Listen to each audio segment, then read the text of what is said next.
Moving house is considered one of the top 5 most stressful life events. And if that move is to another country, the last thing you want is to arrive without your most precious possessions and the sentimental items that remind you of home and loved ones far away.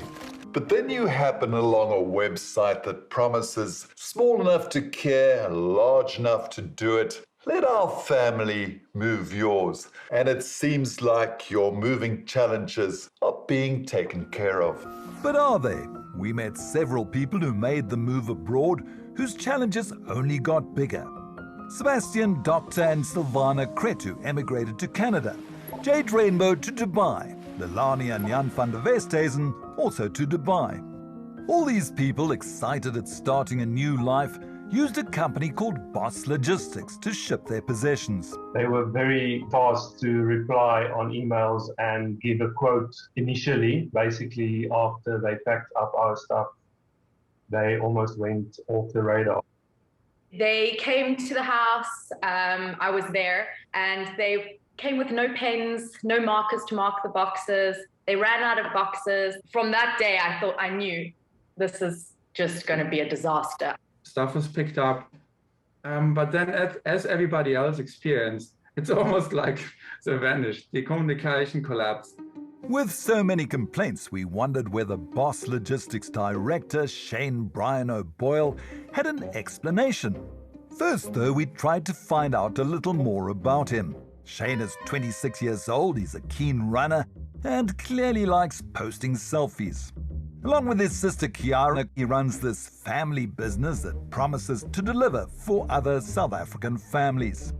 During our investigation, even more people came forward to tell us their stories. Megan and Mike Ellis-Smith moved from Muizenberg to the UK. So we sold our house, packed everything, valuable furniture, and it's not easy leaving your home, your country, your friends. They left in May 2021. 𝗀𝗏 Logistics guaranteed they'd be reunited with their possessions by July, but it was not to be. So we got hold of Kiara, and I spoke to her on the phone. Luckily, I did get through to her, and she said, oh no, it'll be about the end of October. So we waited some more. By this time, 𝗀𝗏 was starting to go underground, and they wouldn't answer emails. Until then, the range of explanations, shipping delays, containers not offloaded, truck strikes had been believable. Well, almost. But after all these endless delays and excuses, they discovered that their precious belongings had never left Cape Town. They were still in the 𝗀𝗏 Logistics warehouse. Megan and Mike were now on the warpath. They paid a visit to the warehouse to look for their belongings. I was just gobsmacked. I didn't see anything like it. It was just floor to ceiling with just boxes and furniture, and nothing was labeled. The couple braved the mayhem. They eventually found most of their goods, which were then shipped quickly and efficiently by another removal company. If you were to troll through the 𝗀𝗏 Logistics website and letterheads, you get the idea this is a thriving business with major offices in locations around the country and even overseas. Now, this is the head office address that Shane gave us a few days ago. Let's see what's happening. Good morning to you. We've come to see Shane. He's on the line. After several minutes, we were told that Shane was on a survey and not available to talk. Shane later said he was attending an emergency in port. Where is everybody today? Why is there nobody here? So they're all out on jobs.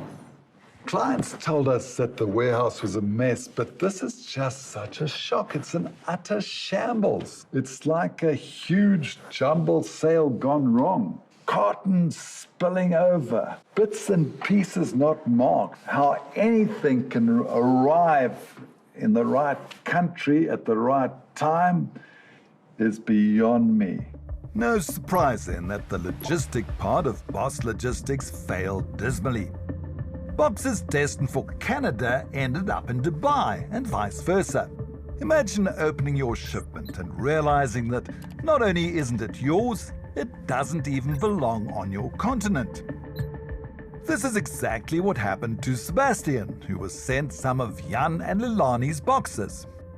We put this stuff on Facebook, and then sooner or later there was like other people. Jan and Lilani found their boxes in our listing of the things that were not belonging to us. From the pictures, it's clear that it's some very expensive kitchen equipment that we really like to have, and it's sitting in Canada, and it feels like we're never going to see it again. And I went onto Facebook, and I went scrolling, and I was like, oh my gosh, that's my box. That's my stuff, and sitting there in Canada. Jade eventually tracked down some of her belongings to a warehouse in Dubai.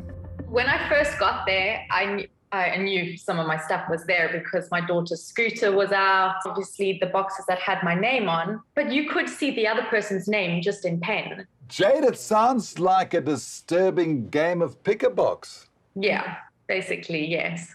I emailed Boss Logistics and I said, these here are the pictures, and these are the boxes that were on, in my name that don't belong to me.